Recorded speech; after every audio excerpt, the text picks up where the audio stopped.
Hello friends, welcome to my YouTube channel सरकारी नौकरी। Friends, जदि आपण आम चैनल नुआ कर चैनल को सब्सक्राइब कर बेल आइकन को ऑन कर दियंतु। ताद्वारा आपण प्रतिदिन जॉब रो अपडेट पाई पारिबे। फ्रेंड्स, आज जॉब अपडेट रही special schools for disables types of contractual category Odisha government job name of the post various post में वैकेंसी रही। Application mode offline through speed post or register post or courier who can apply all Odisha candidate apply कर पारिबे एही post पाई। Days of posting Odisha last date 27 रु 28 March 2024। Gender both male and female candidate apply कर पारिबे एही पोस्ट पाई। Last date रही 27 तारीख 28 तारीख 2 दिन रही आपण अप्लाई कर पारिबे। Odisha school teacher peon and attendant post requirement 2024 पाई वैकेंसी रही। तार एलिजिबिलिटी क्राइटेरिया कौन, एजुकेशनल क्वालिफिकेशन कौन देखिए। असिस्टेंट टीचर पाई मध्य रही।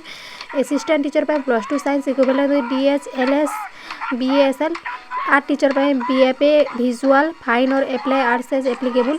Attendant male and female sweeper cum watchman पाई रही। Art pass from any requirement recognised university.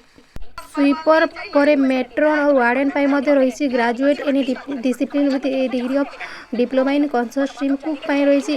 8 पास पर्यंत आपंकर नॉलेज थे आप कुकिंग पाई रही पारे।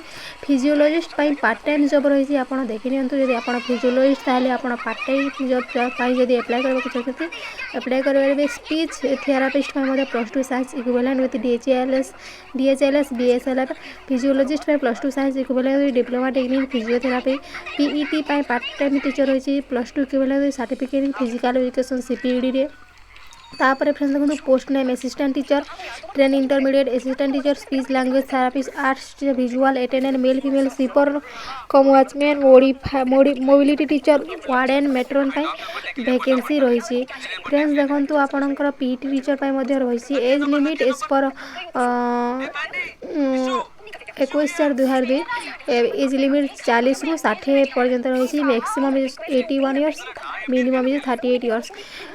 एज रिलैक्सेशन 3 इयर्स रही। सैलरी देखी नियंतु असिस्टेंट पाई 9250। आर्ट टीचर पाई 9000। अटेंडेंट पाई 8070। स्वीपर पाई 8070। मोबिलिटी टीचर पाई मध्य रही 9000।